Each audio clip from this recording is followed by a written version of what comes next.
เรื่องจริงคนแท้เราจากเรื่องจริงกับเขาสู่ระยะนี้ได้มีการเซ็นสัญญาสร้างทางเบตงเสริมเหล็กแล้วก็มีการป้องกันตะฟังเจือนทั่วนครหลวงเวียงจันทน์อันนี้ก็ถือว่าแสดงถึงความสร้างความมั่นใจให้กับประชาชนที่จะได้ตัดแรงต้านท่วมหรือว่ามีตะฟังเจือนเป็นของตัวเองแล้วก็รับประกันเกี่ยวกับเรื่องภัยน้ำท่วมหั่นโดยได้มีพิธีเซ็นสัญญาโครงการก่อสร้างเส้นทางเบตงเสริมเหล็กและโครงการก่อสร้างป้องกันตะฟังเจือนแคมน้ำของจัดขึ้นอย่างเป็นทางการในวันที่7พฤษภาคม2026โดยการเป็นประธานของประธานคณะกรรมการปกครองนครหลวงเวียงจันทน์มีทานบุญยวัฒน์นิรไซหัวหน้าแผนกโยธาธิการและขนส่งนครหลวงเวียงจันทน์พร้อมด้วยผู้อำนวยการใหญ่ประธานบริษัทและภาคส่วนที่เกี่ยวข้องเข้าร่วมสำหรับโครงการก่อสร้างเส้นทางเบตงเสริมเหล็กประกอบมีอยู่ในเขตเมืองจันทบุรีเมืองไซเศรษฐาเมืองไซธานีสีโคตะบองนาไซทองและหาดไซฟองเมืองปักเงิมน้ำจำนวน15โครงการรวมความยาวทั้งหมดละแม่น 93.14 กิโลเมตรส่วนโครงการก่อสร้างตะฟังเจือนแคมป์ของเขตบ้านอ่างใหญ่เมืองสีโคตะบองและบ้านทินเพียบ้านทาแขกเมืองหาดไซฟองจำนวน4โครงการรวมความยาวทั้งหมดละแม่น 3.76 กิโลเมตรเป็นการเซ็นสัญญาระหว่างแผนกโยธาธิการและขนส่งนครหลวงเวียงจันทน์กับบริษัท PSL ก่อสร้างครบวงจรจำกัดผู้เดียวและยังมีบริษัทเฮืองเจริญก่อสร้างครบวงจรและขาเข้าขาออกจำกัดผู้เดียวบริษัทเจริญทรัพย์การก่อสร้างซ่อมแปลงเคหสถานจำกัดผู้เดียวบริษัทเวียงวอนจำกัดผู้เดียวและบริษัทดาวพวนจำกัดผู้เดียวสำหรับ2โครงการนี้เป็นบุริมสิทธิ์ของรัฐบาลมีเป้าหมายเพื่อเป็นการปรับปรุงก่อสร้างเส้นทางเพื่ออำนวยความสะดวกให้แก่การสัญจรทางบกป้องกันตะฟังเจือนและภัยพิบัติถ้าโครงการนี้สำเร็จก็จะช่วยสร้างความมั่นคงให้เนื้อที่ทำการผลิตและเฮือนซานบ้านทรงของประชาชนอยู่เรียบแคมแม่น้ำของพร้อมทั้งการยกระดับพื้นฐานโครงสร้างให้มีความเข้มแข็งโอกาสดังกล่าวนี้ทานนางสุดานีแพงคำมีของผู้อำนวยการบริษัท PSL ก่อสร้างครบวงจรจำกัดผู้เดียวได้ต่างหน้าบริษัทที่เข้าร่วมเซ็นสัญญาครั้งนี้กล่าวให้ฮู้ว่าบริษัทจะเอาใจใส่ในการสุ่มทุกสติปัญญาและกำลังแหงเข้าในการก่อสร้างโครงการนี้ให้ดำเนินไปอย่างต่อเนื่องและเต็มขีดสุดความสามารถเฮ็ดให้โครงการสามารถสำเร็จผลตามกำหนดเวลาที่ระบุไว้ในสัญญาเพื่อประกอบส่วนเข้าในการพัฒนาพื้นฐานโครงสร้างให้มีความเข้มแข็งและก็จะเอาใจใส่ในการจัดตั้งปฏิบัติการก่อสร้างให้สำเร็จตามกำหนดเวลาที่ระบุไว้ให้เข้มงวดโดยจะเน้นใส่คุณภาพของวัสดุและเทคนิคการก่อสร้างให้ได้มาตรฐานตามแบบผังที่กำหนดเพื่อให้โครงการนี้มีความทนทานและมีระยะยาวถือว่าเป็นอีกความหวังหนึ่งของชาวนครหลวงเวียงจันทน์ที่จะได้มีการเขาเอื้อมาต้านแรงต้านท่วมหรือว่าตะฟังเจือนแบบนี้ก็เฮ็ดให้มีความมั่นคงสำหรับการผลิตก๊าซกรรมตื่มอีกพวกเขาก็หวังว่าโครงการนี้จะลุล่วงไปได้ดีๆแล้วก็นำใส่วัสดุที่มีความเข้มแข็งทนทานต้านเกี่ยวกับเรื่องน้ำท่วมนี้ได้เป็นอย่างดีตอนนี้พวกเขาจะพักกันก่อนจนจะมีเกี่ยวกับโครงการมือละถุงนะครับการช่วยเหลือจากหลายภาคส่วนแล้วก็เป็นโครงการนึงที่อยากให้หลายๆแขวงนี้นำเอาไปเป็นแบบอย่างเนาะจากจิตสำนึกของวัยหนุ่มสาวหนุ่มนี่มีการเก็บมือละถุงเท่านั้นบ่ต้องเก็บหลายแต่ละคน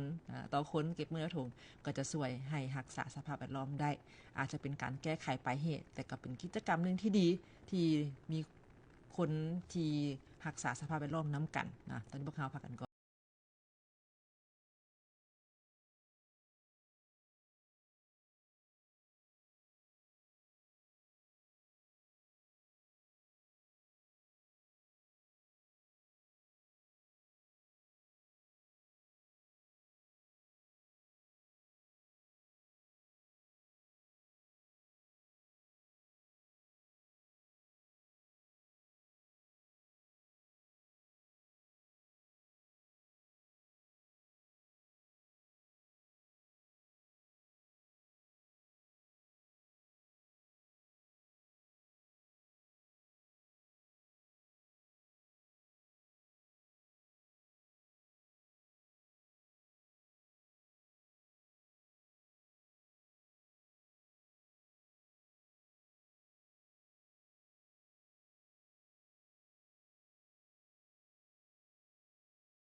เรื่องจริงคนแท้เราจากเรื่องจริงกับเข้าสู่รายงานนี้ท่านผู้ชมท่านผู้ฟังพวกเขาสิเห็นว่าจิตอาสาของวัยหนุ่มนะจากนครปากเซที่ทางรายการพวกเขาก็เชิญมาสัมภาษณ์แล้วก็ได้แพร่ลามมาฮอดนครหลวงจันทน์แล้วก็มีหลายภาคส่วนให้การสนับสนุนโครงการมื้อละถุงวัน Back a Day นี่ถือว่าเป็นการเฮ็ดขึ้นมาเพื่อเฮ็ดให้หลายๆคนนี้มีจิตสำนึกในการรักษาสภาพแวดล้อมและโครงการมื้อละถุงนี้ได้รับการสนับสนุนอุปกรณ์ในการเก็บเม็ดขี้เหงื่อจากหลายภาคส่วนโดยทางบริษัท Small Bee เพิ่นก็ได้แสดงความขอบใจและก็ฮู้บุญคุณเป็นอย่างยิ่งมายังของการปกครองนครหลวงเวียงจันทน์ที่ให้เกียรติเป็นเจ้าการการนำพาและก็อำนวยความสะดวกอย่างเต็มที่ให้ทาง Small Bee ได้มีส่วนร่วมในการสนับสนุนน้ำดื่มจำนวน100แพ็คเสื้อทีมจำนวน100ผืนหมวก100หน่วยแล้วก็ให้แก่อาสาสมัครทุกคนที่หับไส้โดยเฉพาะแม่นเวียกงานของโครงการมื้อละถุงนี้เพื่อปฏิบัติหน้าที่ในกิจกรรมให้สำเร็จไปด้วยดีและก็มีความหมายความสำคัญอย่างยิ่งต่อกับสังคมทางทีมงาน Small Bee และอาสาสมัครเก็บเป็นขี้เหงื่อมื้อละถุงวัน Back a Day นี้ได้มีการร่วมแรงร่วมใจกันในการจัดกิจกรรมเก็บเม็ดขี้เหงื่อทำความสะอาดสถานที่และก็เป็นการปลูกจิตสำนึกให้การรักษาสภาพแวดล้อมให้บ้านเมืองพร้อมนั้นก็มีหลายภาคส่วนเด้ท่านผู้ชมท่านผู้ฟังในการมาเข้ามาช่วยเหลือบรรยากาศในการเก็บเม็ดขี้เหงื่อก็ถือว่าเต็มไปด้วยความยิ้มแย้มแจ่มใสหลายคนได้มาช่วยกันในการเก็บเป็นขี้เหงื่อก็คือเห็นขี้เหงื่อมันเปื้อนมีการสะสายมีความสะสายนี่หลายคนก็เข้ามาช่วยเหลือและเนื่องในโอกาสวันกรรมกรสากลที่ผ่านมานี้ถือว่าทาง EasyGo ก็ได้จัดแคมเปญก็คือ EasyGo Go Green ในการสร้างเมืองให้สะอาดด้วยมือของพวกเขาได้มีการลงไปพื้นที่บึงธาตุหลวงและก็ได้มีการเก็บเม็ดขี้เหงื่อแล้วก็มีการร่วมแรงร่วมใจกันปรับปรุงสภาพพื้นที่ให้กลับมาสะอาดและน่าอยู่ด้วยบรรยากาศที่เต็มไปด้วยความร่วมแรงร่วมใจกันในการจับเก็บเม็ดขี้เหงื่อและการร่วมมือครั้งนี้บ่เพียงแต่เป็นการลงมือเฮ็ดให้เป็นผลทันทีแต่หากยังเป็นการสร้างแรงบันดาลใจ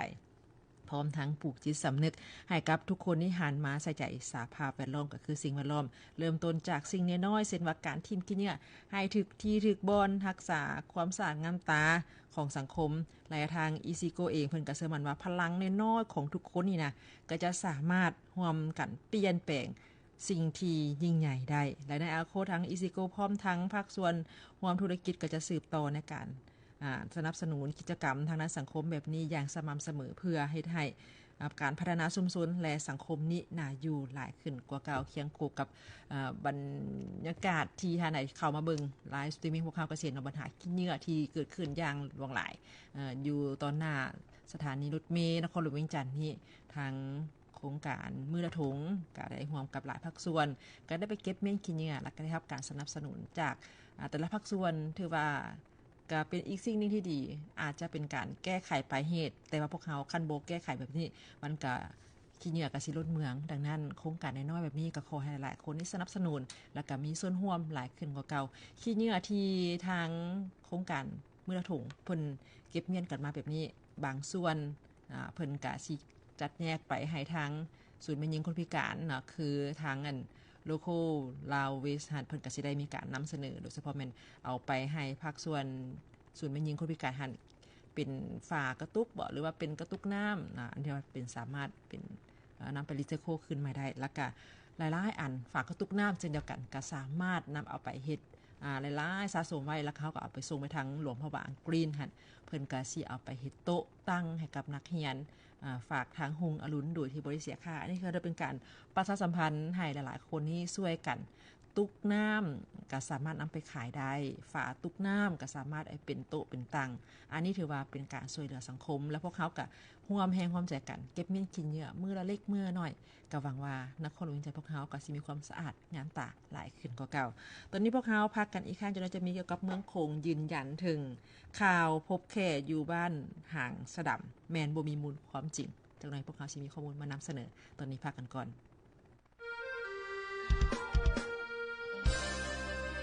อดีตหลังยังหวนพอ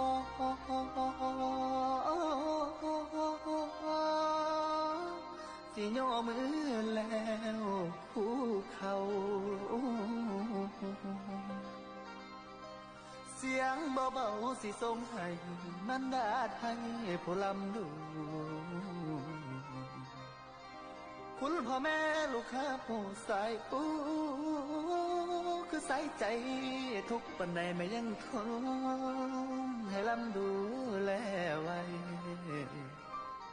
ใหญ่ขึ้นมาได้เฮียนหูกตัญญูลูกที่ทำโอ้ยยามเศร้าคำแม่เพิ่นอุ้มเอาแค่ตุ้มละกอมน้องเอ้ยนั่นละนะ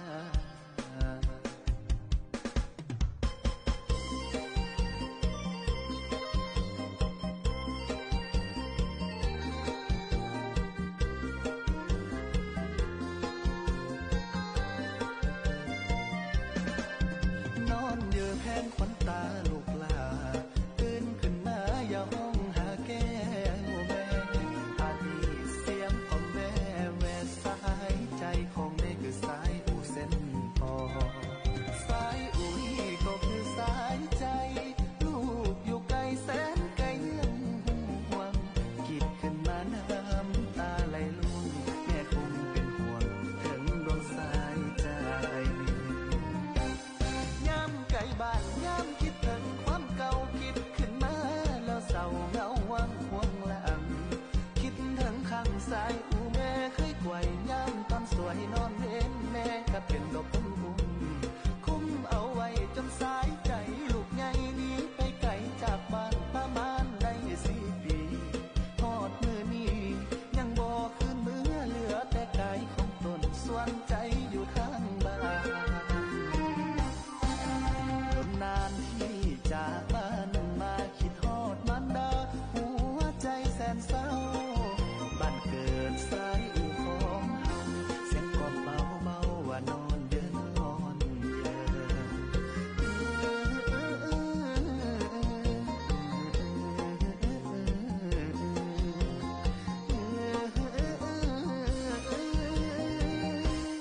นอนเดินล่าแผงคนตาแม่ก็แม่เสียวผ้าอ้อมเพื่อตุ้มห่อกายแม่บ่ให้มีแต่กล่อมความดีย้อนแม่มีความหักกล่อมนอนจึงพร้อมนอนหมอนยิ้มตอมแม่ก็ไล่สายใจลูกผู้ลาบ่ลืมเจ้าสัวตายไม่คิดไว้ใส่อูใส่ใจแต่อยู่ไกลเพียงใดก็บ่ลืมลงได้สายใจ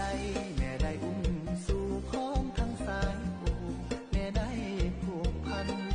ลูกอยู่นครหลวงเวียงจันทน์แสนจะสุขสันต์ก็บ่ลืมบ้านเฮาคิดฮอดเจ้าใส่ใจแก้วแม่กตัญญูสวยแก่แม่แลเลี้ยงให้ใหญ่สูงบ้านทุ่งแก้วผู้เกิดบ่ลืมหลายเสียงลำเดินแทนใจสิส่งขอเมื่อแน่ตาย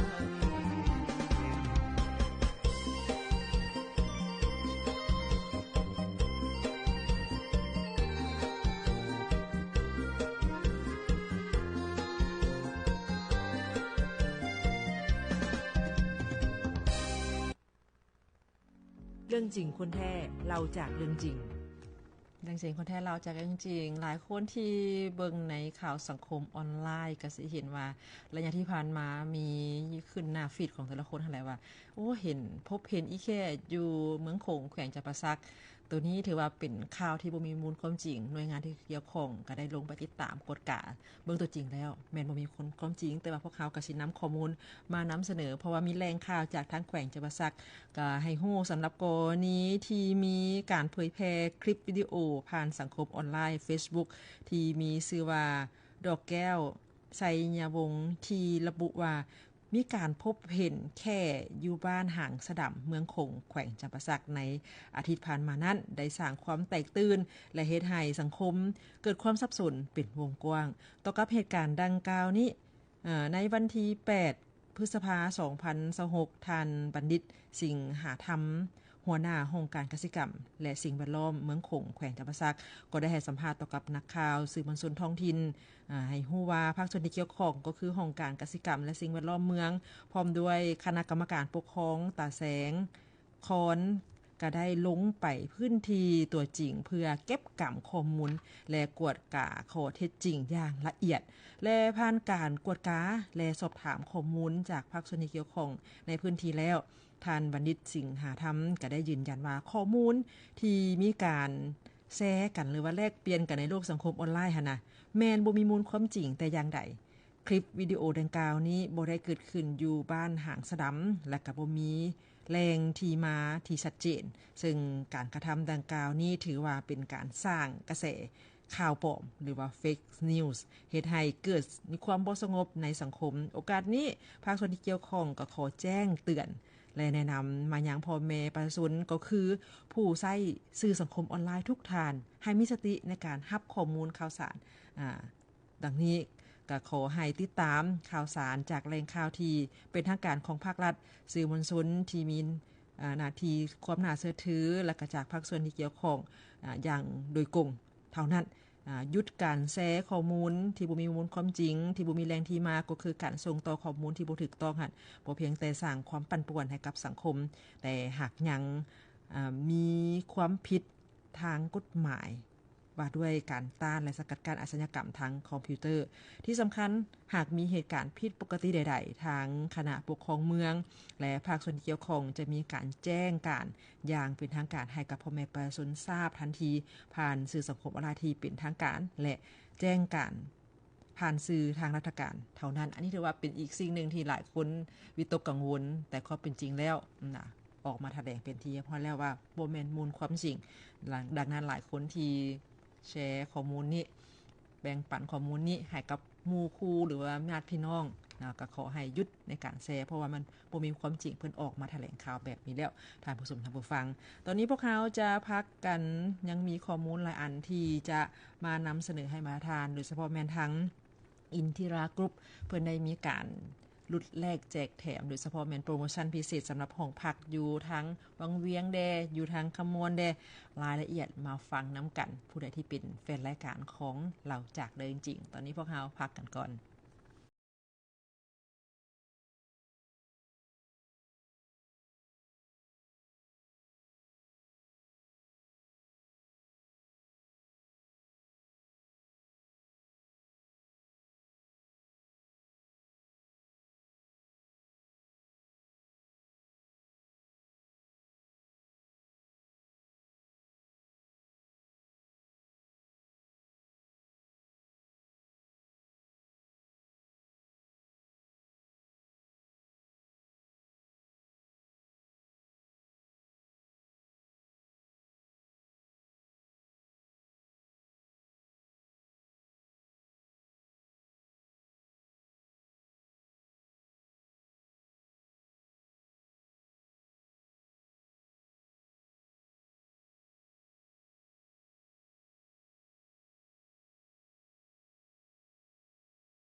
เรื่องจริงคนแท้เราจากเรื่องจริงเรื่องจริงคนแท้เราจากเรื่องจริงพวกเขามีโปรโมชั่นพิเศษสำหรับทานใดที่อยากไปพักอยู่โรงแรมอินทิรากรุ๊ปเพิ่นก็สิมีโปรโมชั่นพิเศษก็คืออินทิรากรุ๊ปกรีนซีซั่นเป็นระยะฤดูกาลของการท่องเที่ยวของสถานที่ท่องเที่ยวแล้วก็มีความงามหลายคนที่ไปท่องเที่ยวแล้วก็สิเห็นธรรมชาติและก็อากาศที่บริสุทธิ์สำหรับทานที่มีแผนที่จะไปเที่ยวบ่ว่าจะไปทั้งวังเวียงหรือว่าท่าแขกหรือว่าภูผามานที่แขวงคำหวนหั่นทั้งอินทิรากรุ๊ปจัดโปรโมชั่นในระยะนี้ก็คือเพิ่นมีโปรโมชั่นพิเศษสำหรับที่พักกำหนดจนไปฮอดท้ายเดือนตุลาพุ่นแหละจะมีห้องพักแล้วก็มีส่วนลดถึง40%ส่วนห้อย อยู่โรงแรมอินทิราวังเวียงที่พักแคมป์น้ำก็คืออยู่น้ำสองที่เป็นสถานที่ท่องเที่ยวหลายคนที่นิยมไปแหละก็มีวิวธรรมชาติทุกห้องและทรงและสิ่งอำนวยความสะดวกสระว่ายน้ำห้านอาหารหลักอื่นๆอยู่โรงแรมอินทิราทาแขกเป็นโรงแรมที่เป็นเอกลักษณ์มีสถาปัตยกรรมสไตล์โคโลเนียลตั้งอยู่ใจกลางเมืองทาแขกมีห้องพักหลักห้านอาหารไว้คอยบริการทุกท่านถ้าไหนที่ไกลไปไกลมาก็สามารถแวะเข้าพักพรหย่อนใจได้พร้อมเดียวกันนี้ยังมีเกี่ยวกับสถานที่ The Rock ภูผามานเป็นที่พักประเภทห้องแคปซูลที่ตั้งอยู่ในแขวงคำมวนฮั้นเป็นที่พักในเขตป่าอุทยานแห่งชาติหินน้ำนอที่เป็นมรดกโลกทางธรรมชาติอันเงียบสงบเหมาะแก่การพักผ่อนเป็นที่สุดนอกจากนี้แล้วก็ยังมีกิจกรรมขี่สลิงพายเรือกายักกิจกรรมลอยตัว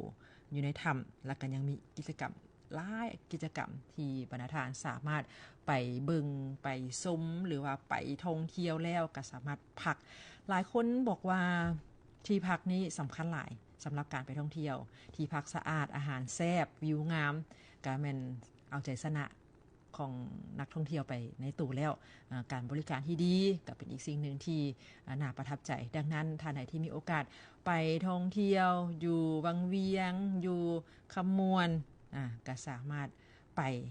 พักขอเชิญไปพักได้เนาะจะมีโปรโมชั่นพิเศษขึ้นในหน้าจอของพวกเขาในปัจจุบันนี้เบอร์โทรศัพท์ก็มีขึ้นมาดังนั้นอันนี้เป็นอีกสิ่งหนึ่งที่พวกเขาพยายามโฆษณาประชาสัมพันธ์ให้หลายๆคนนี้ได้ไปท่องเที่ยวและก็ได้ไปสัมผัสกับอากาศที่ดีบริสุทธิ์แล้วก็ไปกับสไตล์ที่เก่าแก่ตื่มอีกอยู่ทั้งแขวงคำมวนตอนนี้พวกเขาพักกันจักหน่อยนึงยังจะมีข้อมูลเกี่ยวกับการแถลงข่าวของบทแถลงข่าวสภาพป่าตายตามลำแม่น้ำเสดูนแขวงสารวันและจำปาสักโดยภาคส่วนที่เกี่ยวข้องนี้เพิ่นจะมาแถลงข่าวให้บรรดาลนี่ได้รับรู้ถึงสาเหตุอันแท้จริงสำหรับการเกิดเหตุ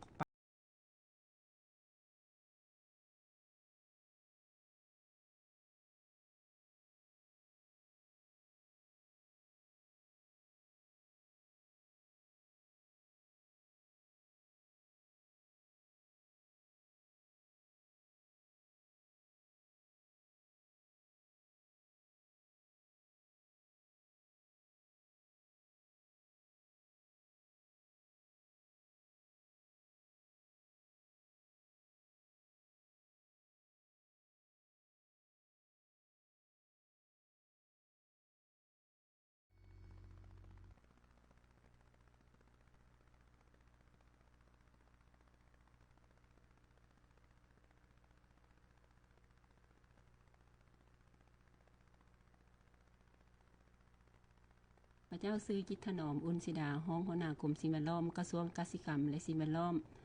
ขอแถลงข่าวเกี่ยวกับสภาพป่าตายตามลำแม่น้ำเสโดนแขวงสารวันและแขวงจำปาสักในครั้งวันที่5 พฤษภาคม 2026กรมสิ่งแวดล้อมกรมเลี้ยงสัตว์และการประมงกรมทรัพยากรน้ำกรมกวดกาทรัพยากรธรรมชาติและสิ่งแวดล้อมกระทรวงเกษตรกรรมและสิ่งแวดล้อมได้สมทบกับแผนกกสิกรรมและสิ่งแวดล้อมแขวงจำปาสักและแผนกกสิกรรมสิ่งแวดล้อมแขวงสารวันมหาวิทยาลัยจำปาสักแขนงการที่เกี่ยวข้องของแขวงของเมืองพร้อมด้วยการจัดตั้งบ้านที่เกี่ยวข้องเข้าร่วมลงติดตามเก็บกำข้อมูลสภาพป่าตายและการวัดแทกคุณภาพน้ำอยู่สายน้ำเสโดนเขตบ้านตาลเปียวบ้านบัวละพาบ้านและบ้านโอกาสเมืองคงเสโดนแขวงสารวันและบ้านนาดานและบ้านนาคีรีและบ้านคีรีเมืองสนะสมบูรณ์แขวงจำปาสักผ่านการเก็บกำข้อมูลวัดแทกคุณภาพน้ำและการวิเคราะห์ซอกหาสาเหตุการตายของป่าในระยะแต่วันที่23 เมษายน 5 พฤษภาคม 2026อยู่สายน้ำเซโดนเห็นว่าอยู่เขตดังกล่าวมีโรงงานแป้งมันต้นคุณมีไซคงเซโดนจำกัดตั้งอยู่บ้านมื่นปูเมืองคงเซโดนแขวงสารวันได้มีการปล่อยน้ำเปื้อนอ่างสุดท้ายของอ่างบำบัดน้ำเปื้อนของโรงงานลงสู่สายน้ำเซโดนและได้มีการพบเห็น ป่าเน่าเปื่อยฟูขึ้นหน้าน้ำจำนวน4บ้านคือบ้านผามไสบ้านคงใหญ่บ้านแก้งตาหวังบ้านดอนเมืองและบ้านทาหลวงซึ่งสามารถสั่งรวมปริมาณการตายของป่าได้ประมาณ460กิโลกรัมผ่านการเก็บกำข้อมูลและวิเคราะห์เห็นว่าโดยรวมแมนค่าปริมาณออกซิเจนที่ละลายในน้ำต่ำก่อนเกณฑ์มาตรฐานแห่งชาติที่ได้กำหนดไว้เฮ็ดให้น้ำเน่าอันส่งผลต่อระบบนิเวศทางน้ำและสัตว์น้ำโดยเฉพาะแม่นป่าขาดออกซิเจนในการหายใจและป่าก็จะตายนับแต่วันที่24เมษายน2026ขณะทีมงานกวดกาเมืองแขวงภายในแข่งสารวันได้มีการเอาใจใส่พร้อมกันลงเก็บ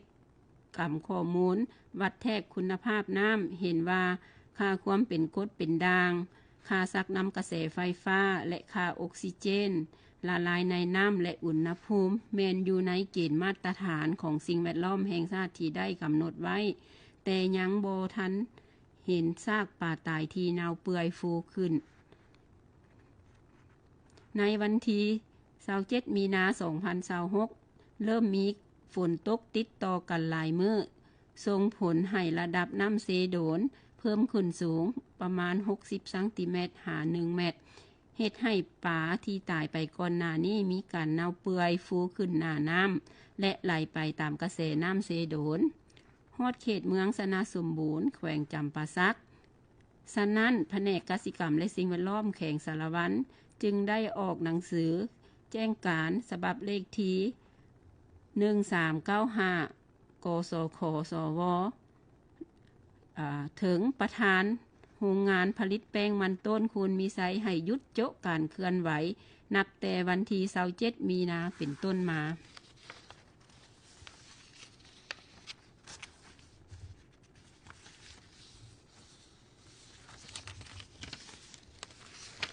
สรุปแล้ว